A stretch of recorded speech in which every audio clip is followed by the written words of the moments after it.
제49화 스승의 영혼과 함께. 최 이사와의 약속 일주일. 그 시간은 내 인생에서 가장 길고도 짧은 시간이었어. 난 가게 문을 걸어 잠갔지. 그리고 오직 한 가지에만 집중했어. 할머니가 주신 쌀과 물, 그리고 무. 그 세 가지 재료의 본질을 이해하는 것. 그 과정은 요리라기보다는 수행에 가까웠지. 난 매일 밥을 지었어. 불이 세기, 물의 양, 뜸 들이는 시간을 조금씩 바꿔가며 살 한 톨 한 톨이 가진 단맛과 고소함을 최대한으로 끌어내는 법을 탐구했지. 김 선생의 칼로 물을 썰고 맑은 물에 넣어 끓였어. 어떤 조미료도 넣지 않고 오직 무 본연의 시원하고 깨끗한 맛이 국물에 녹아들 때까지. 처음 며칠간은 불안했어. 이게 맞나? 고작 밥 한 공기와 국 한 그릇으로 모든 것을 잃어버린 남자의 혀를 되살릴 수 있을까? 차라리 이전에 만들었던 것처럼 얼음 그릇에 담긴 해물 누룽지탕 같은 화려하고 충격적인 요리를 만들어야 하는 게 아닐까? 내 안의 조바심이 자꾸만 기교를 부리라고 속삭였지. 그때마다 난 김 선생의 칼을 잡았어. 칼을 잡고 눈을 감으면 이상하게도 마음이 차분해졌지. 이번에는 스승님이 내 손을 움직이는 게 아니었어. 그저 내 뒤에서 묵묵히 나를 지켜보고 있는 느낌이었지. 너의 길을 가라. 너 자신을 믿어라. 라고 말없이 응원해주는 것 같았어. 난 스승의 영혼과 함께 내 안의 불안과 싸웠어. 김 선생의 두 번째 노트, 그의 마음이 담긴 수첩을 다시 펼쳤지. 모든 맛의 시작은 결국 무미, 즉 아무 맛도 없는 상태에서 비롯된다. 그래, 이거였어. 최 이사의 혀는 지금 아무 맛도 없는 백지와 같은 상태. 그렇다면 그 백지 위에 가장 먼저 그려야 할 그림은 화려한 유화가 아니라 가장 순수한 선 하나여야 했지. 맛의 시작, 맛의 근원. 난 할머니의 조언을 떠올렸어. 재료들이 가진 본래의 맛, 그 순수한 생명력에만 집중해. 난 비로소 내가 가야 할 길을 확신했지. 난 더 이상 기교를 생각하지 않았어. 오직 쌀의 영혼, 물의 영혼, 무의 영혼하고만 대화했지. 내 모든 감각을 동원해 그들의 순수한 본질을 그릇에 담아내는 것. 그것이 내가 할 일의 전부였어. 약속의 날, 골목의 공기는 팽팽한 긴장감으로 가득했지. 문을 닫은 가게들 앞에도 이웃들이 하나둘씩 나와 내 가게를 초조하게 지켜보고 있었어. 옥선 할머니는 길 건너편에서 묵묵히 나를 응시하고 있었지. 그 눈빛에는 걱정과 함께 희미한 믿음이 담겨 있었어. 마침내 검은색 세단이 골목 위에 멈춰섰고 최 이사가 내렸지. 그는 여전히 무표정이었지만 그 눈 안에는 숨길 수 없는 긴장감이 서려 있었어. 그는 내 가게로 들어와 약속된 자리에 앉았지. 준비는 됐나? 그래, 난 더 이상 그에게 저기를 느끼지 않았어. 그는 그저 길을 잃은 가여운 환자일 뿐이었으니까. 난 주방으로 들어섰어. 내 마음은 놀랍도록 고요했지. 김 선생의 칼을 잡는 순간 내 몸과 마음, 그리고 스승의 영혼이 완벽하게 하나가 되는 걸 느꼈어. 이건 더 이상 시험이나 대결이 아니었지. 한 영혼을 치유하기 위한 경건한 의식이었어. 내 손은 기계처럼 움직였지만 그 움직임 하나하나에는 온전한 집중력이 담겨 있었어.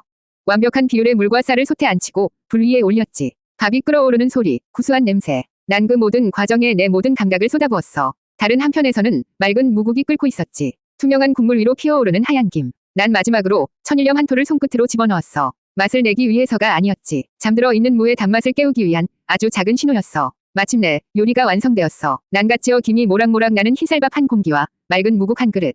딱 그 두 가지만을 나무 쟁반에 받쳐들고 최 이사 앞으로 다가갔지.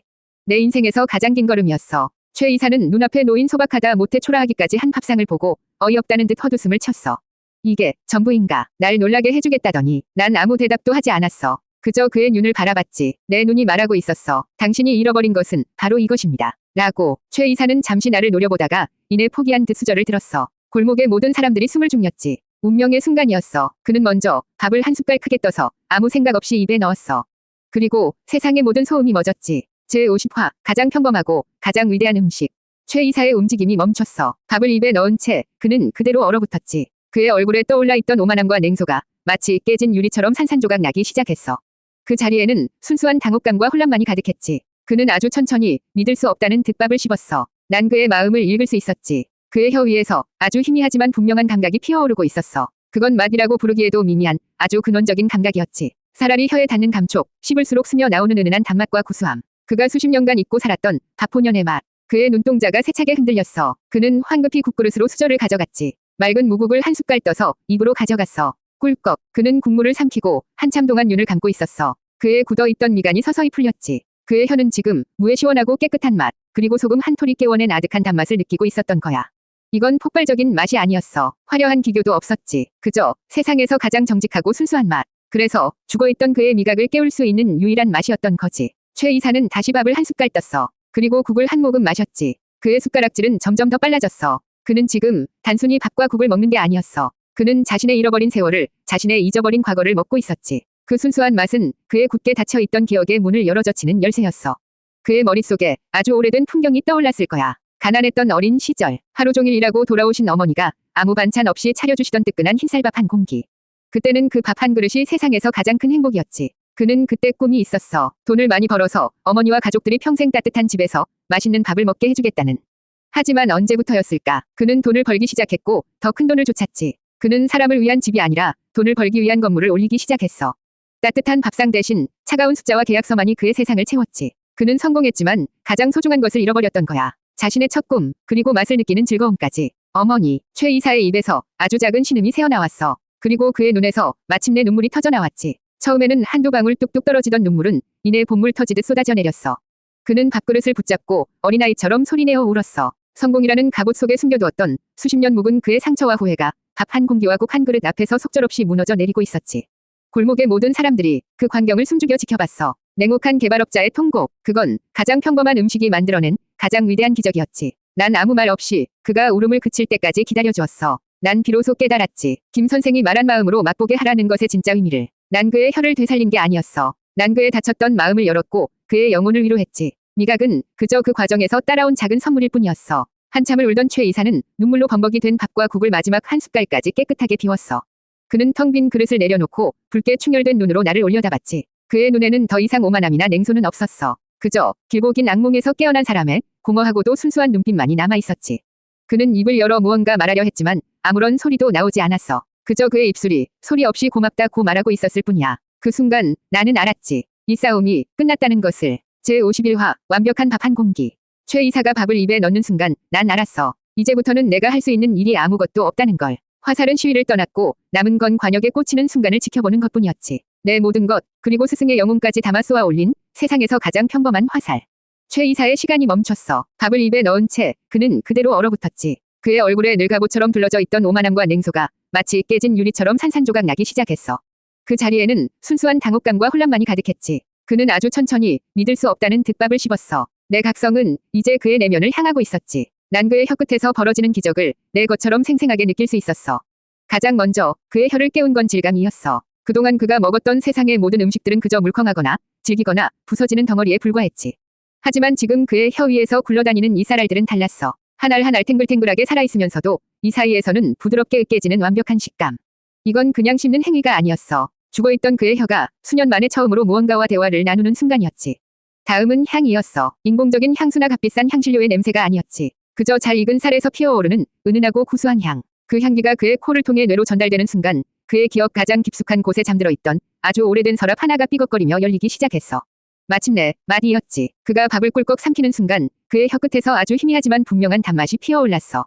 잘 지은 밥에서만 느낄 수 있는 순수한 탄수화물의 단맛. 수년 만에 처음으로 그의 혀가 느낀 맛. 그건 흑백 세상에 처음으로 번진 한 줄기 색채와도 같았지. 그 작은 단맛 하나가 그의 기억의 댐을 무너뜨리는 기폭제가 되었어. 난 보았지. 그의 머릿속을 스쳐 지나가는 풍경들을. 흙먼지 날리던 가난한 동네, 낡은 단칸방, 하루 종일 공사판에서 일하고 돌아온 어머니가 아무 반찬도 없이 차려주시던 뜨끈한 흰쌀밥 한 공기. 어린 시절의 최 이사에게 그 밥 한 그릇은 세상에서 가장 맛있는 진수성찬이었지. 그는 그 밥을 먹으며 꿈을 꿨어. 돈을 많이 벌어서 어머니와 가족들이 평생 따뜻한 집에서 매일 이런 따뜻한 밥을 먹게 해주겠다고. 그 순수했던 꿈, 그 꿈이 지금 그의 혀끝에서 되살아나고 있었던 거야. 하지만 그 기억은 동시에 날카로운 비수가 되어 그의 심장을 찔렀지. 지금의 그는 누구인가? 따뜻한 집을 짓겠다던 아이는 사람들의 집을 빼앗는 괴물이 되어 있었어. 따뜻한 밥 한 공기의 소중함을 알던 아이는 수십만 원짜리 음식을 맛도 느끼지 못하며 모래알처럼 씹어넘기는 공허한 남자가 되어 있었지. 잃어버린 꿈, 변해버린 자기 자신, 그 거대한 간극이 그의 굳어있던 심장을 갈기갈기 찢어놓기 시작했어. 그의 눈에서 마침내 눈물 한 방울이 툭 하고 떨어졌지. 그건 슬픔의 눈물이 아니었어. 수십 년 만에 자기 자신과 마주한 한 남자의 충격과 고통, 그리고 잃어버린 시간에 대한 처절한 회한이 담긴 눈물이었어. 완벽한 밥 한 공기는 그의 혀를 되살린 게 아니었어. 그의 죽어있던 영혼을, 그의 잊어버린 첫 마음을 되살려낸 거야. 그리고 그건 이제 시작에 불과했지. 제52화 본질의 맛, 맑은 무국. 밥 한 숟갈에 무너져 내린 최 이사는 멍하니 자기 손에 들린 수저를 내려다봤어. 뺨을 타고 흐르는 눈물의 의미를 그 자신도 이해하지 못하는 것 같았지. 그는 거의 본능적으로 덜덜 떨리는 손으로 옆에 놓인 국그릇에 수저를 가져갔어. 그는 맑은 무국을 한 숟갈 떠서 입으로 가져갔지. 이번에 그의 온몸을 관통한 것은 온기였어. 입술에 닿는 순간부터 식도를 타고 내려가 위장에 이르기까지. 그건 자극적인 뜨거움이 아니었지. 마치 어머니의 손길처럼 부드럽고 깊은 온기가 그의 차가운 속을 잔잔하게 데워주었어. 그는 수십 년 만에 처음으로 자신의 몸이 살아있다는 감각을 느꼈지. 그리고 맛이 밀려왔어. 그의 깨어난 혀가 느낀 국물의 맛은 놀랍도록 깨끗했지. 고기의 기름진 맛도 조미료의 인공적인 감칠맛도 없었어. 거기에는 오직 무 본연의 맛, 깨끗하고 시원하고 아득할 정도로 달큰한 순수한 맛의 정수만이 존재했지. 내가 마지막에 넣었던 소금 한 톨은 그저 잠들어 있던 무의 본질을 깨우는 작은 종소리 역할을 했을 뿐이야. 그 정직하고 순수한 맛은 그의 영혼을 남김없이 발가벗겼어. 만약 밥이 그의 잃어버린 꿈을 일깨웠다면 이 국은 그의 더러워진 현실을 씻어내는 정화수와도 같았지. 온갖 계산과 술수, 탐욕으로 가득했던 그의 삶. 그 모든 더러운 것들이 이 맑고 깨끗한 국물 앞에서 속절없이 씻겨 내려가는 것 같았어. 그는 자신의 영혼이 이 국물에 의해 깨끗하게 세탁되는 듯한 기묘한 카타르시스를 느끼고 있었지. 그는 더 이상 버틸 수가 없었어. 잊었던 꿈과 마주하고 싶지 않았던 현실 사이의 거대한 간극. 그 모든 것이 한꺼번에 그를 덮쳤지. 어머니, 잘못했습니다. 제가 잘못했습니다. 그의 입에서 마침내 통곡이 터져 나왔어. 그는 밥상에 머리를 박고 어린아이처럼 엉엉 울기 시작했지. 권력의 갑옷, 돈의 가면. 그 모든 걸 벗어 던지고 그는 그저 길을 잃고 상처 입은 한 명의 인간으로 돌아가 울부짖었어.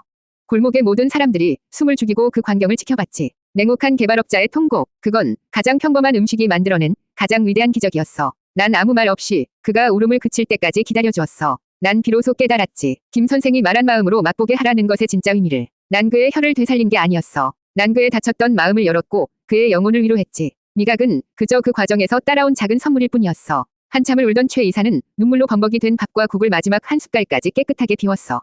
그의 눈물이 최고의 조미료가 되어주었지. 그는 텅 빈 그릇을 내려놓고 붉게 충혈된 눈으로 나를 올려다봤어. 그의 눈에는 더 이상 오만함이나 냉소는 없었지. 그저 길고 긴 악몽에서 깨어난 사람의 공허하고도 순수한 눈빛만이 남아있었어. 그는 입을 열어 무언가 말하려 했지만 아무런 소리도 나오지 않았어. 그저 그의 입술이 소리 없이 고맙다고 그리고 미안하다고 말하고 있었을 뿐이야. 그 순간 나는 알았지. 이 길고 지독했던 싸움이 마침내 끝났다는 것을. 제53화 다쳤던 미각이 열리는 순간. 최 이사의 시간이 멈췄어. 밥을 입에 넣은 채 그는 그대로 얼어붙었지. 그의 얼굴에 늙가보처럼 둘러져 있던 오만함과 냉소가 마치 깨진 유리처럼 산산조각 나기 시작했어. 그 자리에는 순수한 당혹감과 혼란만이 가득했지. 그는 아주 천천히 믿을 수 없다는 득밥을 씹었어. 내 각성은 이제 그의 내면을 향하고 있었지. 난 그의 혀끝에서 벌어지는 기적을 내 것처럼 생생하게 느낄 수 있었어. 그건 엄청난 파도 같은 게 아니었어. 아주 고요하고 잔잔한 하지만 세상을 뒤흔들 만큼 거대한 변화였지. 그의 혀가 가장 먼저 느낀 건 맛이 아니었어. 감촉이었지. 그동안 그가 먹었던 세상의 모든 음식들은 그저 물컹하거나 질기거나 부서지는 덩어리에 불과했어. 하지만 지금 그의 혀 위에서 굴러다니는 이 쌀알들은 달랐어. 한 알 한 알 탱글탱글하게 살아있으면서도 이 사이에서는 부드럽게 으깨지는 완벽한 식감. 이건 그냥 씹는 행위가 아니었어. 죽어있던 그의 혀가 수년 만에 처음으로 무언가와 대화를 나누는 순간이었지. 그의 혀는 잊고 있던 자신의 역할을, 무언가를 느낄 수 있다는 가능성을 아주 조금씩 떠올리고 있었던 거야. 다음은 온기였어. 혀를 감싸는 기분 좋고 따뜻한 온도. 살아있는 생명의 온도. 그 온기가 혀에 마비된 신경을 부드럽게 마사지하며 아주 조금씩 깨우고 있었지. 차가운 금고 같았던 그의 입안에 아주 오랜만에 온기가 돌기 시작했어. 그리고 향이었어. 인공적인 향수나 값비싼 향신료의 냄새가 아니었지. 그저 잘 익은 쌀에서 피어오르는 은은하고 구수한 향. 흙과 물과 햇살의 향기. 그 향기가 그의 코를 통해 뇌로 전달되는 순간 그의 기억 가장 깊숙한 곳에 잠들어 있던 아주 오래된 서랍 하나가 삐걱거리며 열리기 시작했어. 마침내 맛이었지. 그가 밥을 꿀꺽 삼키는 순간 그의 혀끝에서 아주 희미하지만 분명한 단맛이 피어올랐어. 잘 지은 밥에서만 느낄 수 있는 순수한 탄수화물의 단맛. 수년 만에 처음으로 그의 혀가 느낀 맛. 그건 흑백 세상에 처음으로 번진 한 줄기 색채와도 같았지. 그의 텅 빈 세상에 단맛이라는 감각이 별처럼 떠오른 거야. 그의 동공이 세차게 흔들렸어. 그는 황급히 밥을 한 숟갈 더 떴어. 그리고 다시 천천히 씹었지. 한번 열린 미각은 이전보다 더 선명하게 쌀알의 단맛을 감지했어. 그는 그 맛을 놓치지 않으려는 듯 필사적으로 밥을 씹고 또 씹었지. 그때 그의 눈에서 마침내 눈물 한 방울이 툭 하고 떨어졌어. 그건 슬픔의 눈물이 아니었어. 수십 년 만에 자기 자신과 마주한 한 남자의 충격과 고통, 그리고 잃어버린 시간에 대한 처절한 회한이 담긴 눈물이었어. 닫혔던 미각의 문이 열리는 순간 그의 영혼은 걷잡을 수 없는 기억의 폭풍 속으로 휘말려 들어가고 있었으니까. 그는 거의 본능적으로 덜덜 떨리는 손으로 옆에 놓인 국그릇의 수저를 가져갔어. 맑은 무국을 한 숟갈 떠서 입으로 가져갔지. 이번에 그의 온몸을 관통한 것은 온기였어. 입술에 닿는 순간부터 식도를 타고 내려가 위장에 이르기까지. 그건 자극적인 뜨거움이 아니었지. 마치 어머니의 손길처럼 부드럽고 깊은 온기가 그의 차가운 속을 잔잔하게 데워주었어. 그는 수십 년 만에 처음으로 자신의 몸이 살아있다는 감각을 느꼈지. 그리고 맛이 밀려왔어. 그의 깨어난 혀가 느낀 국물의 맛은 놀랍도록 깨끗했지. 고기의 기름진 맛도 조미료의 인공적인 감칠맛도 없었어. 거기에는 오직 무 본연의 맛. 깨끗하고 시원하고 아득할 정도로 달큰한 순수한 맛의 정수만이 존재했지. 내가 마지막에 넣었던 소금 한 톨은 그저 잠들어 있던 무의 본질을 깨우는 작은 종소리 역할을 했을 뿐이야. 그 정직하고 순수한 맛은 그의 영혼을 남김없이 발가벗겼어. 만약 밥이 그의 잃어버린 꿈을 일깨웠다면 이 국은 그의 더러워진 현실을 씻어내는 정화수와도 같았지. 온갖 계산과 술수, 탐욕으로 가득했던 그의 삶. 그 모든 더러운 것들이 이 맑고 깨끗한 국물 앞에서 속절없이 씻겨 내려가는 것 같았어. 그는 더 이상 버틸 수가 없었어. 잊었던 꿈과 마주하고 싶지 않았던 현실 사이의 거대한 간극. 그 모든 것이 한꺼번에 그를 덮쳤지. 다쳤던 미각이 열리는 순간 그는 맛뿐만 아니라 자기 자신을 잃어버렸던 수십 년의 고통까지 함께 느끼고 있었던 거야. 그의 굳어있던 심장이 마침내 녹아내리기 시작했어. 그의 입에서 아주 작은 신음이 새어나왔지. 그건 길고 긴 통곡의 시작을 알리는 서글픈 전주곡이었어. 제54화 잃어버린 꿈을 떠올리다. 밥 한 공기와 국 한 그릇. 그 지극히 평범한 음식이 최 이사의 굳게 닫혀있던 기억의 문을 열어젖혔어. 그의 눈앞에 수십 년간 잊고 살았던 혹은 애써 외면하고 살았던 과거의 풍경이 파노라마처럼 펼쳐졌지. 난 그의 머릿속을 들여다보고 있었어. 흙먼지 날리던 가난한 동네, 금방이라도 쓰러질 듯한 낡은 슬레이트 지붕의 단칸방. 어린 최 이사는 그 방에서 늘 추위와 배고픔에 시달렸지. 그의 아버지는 일찍 돌아가셨고 어머니는 하루 종일 공사판과 식당을 오가며 억척스럽게 돈을 벌었어. 어머니가 지친 몸을 이끌고 집에 돌아오는 시간은 늘 캄캄한 밤이었지. 어머니의 손에는 식당에서 얻어온 멀건 시래기국과 딱딱하게 식은 밥 한 덩이가 들려 있었어. 하지만 어린 최 이사에게 그건 세상에서 가장 맛있는 진수성찬이었지. 어느 겨울밤이었어. 유난히 추웠던 날, 어머니는 그날따라 식당에서 얻어온 밥 대신 하얗고 뜨끈한 살밥을 한 공기 내밀었지. 장날의 푼돈을 아껴 아주 조금 사온 귀한 쌀로 지은 밥이었어. 어서 먹어라, 아들. 오늘은 좋은 날이다. 어머니는 그렇게 말하며 웃었지만 그 웃음 뒤에는 하루 종일 고된 노동에 시달린 피로가 짙게 배어 있었지. 어린 최 이사는 그 밥을 먹었어. 아무 반찬도 없었지만 살 아래서 느껴지는 은은한 단맛은 그 어떤 꿀보다도 달콤했지. 그는 그 밥을 먹으며 처음으로 다짐했어. 내가 크면 반드시 돈을 많이 벌어야지. 그래서 엄마가 더 이상 추운 데서 고생 안 하게 매일 이렇게 따뜻하고 하얀 살밥만 먹게 해줘야지. 그리고 우리처럼 춥고 낡은 집에서 사는 사람들이 없는 따뜻하고 튼튼한 집을 많이 지어야지. 그것이 그의 첫 꿈이었어. 돈을 벌고 싶었던 이유는 누군가를 짓밟고 군림하기 위해서가 아니었지. 그저 사랑하는 어머니를 그리고 자신과 같은 사람들을 지켜주고 싶었을 뿐이야. 사람을 위한 따뜻한 집을 짓는 건축가. 그것이 그의 잃어버린 꿈이었지. 하지만 세상은 가난한 소년의 순수한 꿈을 그냥 내버려 두지 않았어. 그는 악착같이 공부해 건축학과에 들어갔고 누구보다 열심히 일했지. 하지만 돈과 권력이 없는 그가 할 수 있는 일은 많지 않았어. 그는 더 큰 힘을 원했지. 더 많은 돈을, 따뜻한 집을 짓겠다는 꿈은 어느새 더 높은 빌딩을 짓겠다는 야망으로 변질되었어. 사람들의 보금자리를 만드는 일은 땅을 사고 파는 투기로 변했지. 그는 과정보다 결과를 중시했고 사람보다 돈을 믿게 되었어. 어머니는 그가 성공하는 모습을 보지 못하고 일찍 세상을 떠났고 그에게 밥을 해주던 유일한 사람도 그가 지켜주고 싶었던 유일한 이유도 사라져 버렸지. 그는 성공했어. 누구도 무시할 수 없는 부와 권력을 손에 쥐었지. 하지만 그는 가장 중요한 것을 잃어버렸어. 자신의 첫 꿈, 그리고 자기 자신. 그는 사람들을 위한 집을 짓는 대신 사람들의 집을 빼앗는 괴물이 되어 있었던 거야. 이 모든 기억이 밥 한 숟갈과 국 한 모금에 단 몇 초 만에 그의 머릿속을 스쳐 지나갔어. 그는 더 이상 버틸 수가 없었지. 잊었던 꿈과 마주하고 싶지 않았던 현실 사이의 거대한 간극. 그 모든 것이 한꺼번에 그를 덮쳤어. 어머니, 잘못했습니다. 제가 잘못했습니다. 그의 입에서 마침내 통곡이 터져 나왔어. 그는 밥상에 머리를 박고 어린아이처럼 엉엉 울기 시작했지. 권력의 갑옷, 돈의 가면. 그 모든 걸 벗어 던지고 그는 그저 길을 잃고 상처 입은 한 명의 인간으로 돌아가 울부짖었어. 골목의 모든 사람들이 숨을 죽이고 그 광경을 지켜봤지. 냉혹한 개발업자의 통곡. 그건 가장 평범한 음식이 만들어낸 가장 위대한 기적이었어. 난 아무 말 없이 그가 울음을 그칠 때까지 기다려주었어. 난 그의 혀를 되살린 게 아니었어. 난 그의 다쳤던 마음을 열었고 그의 잃어버린 꿈을 되찾아 주었지. 미각은 그저 그 과정에서 따라온 작은 선물일 뿐이었어. 한참을 울던 최 이사는 눈물로 범벅이 된 밥과 국을 마지막 한 숟갈까지 깨끗하게 비웠어. 그의 눈물이 최고의 조미료가 되어주었지. 그는 텅 빈 그릇을 내려놓고 붉게 충혈된 눈으로 나를 올려다봤어. 그의 눈에는 더 이상 오만함이나 냉소는 없었지. 그저 길고 긴 악몽에서 깨어난 사람의 공허하고도 순수한 눈빛만이 남아있었어. 그는 입을 열어 무언가 말하려 했지만 아무런 소리도 나오지 않았어. 그저 그의 입술이 소리 없이 고맙다고 그리고 미안하다고 말하고 있었을 뿐이야. 그 순간 나는 알았지. 이 길고 지독했던 싸움이 마침내 끝났다는 것을.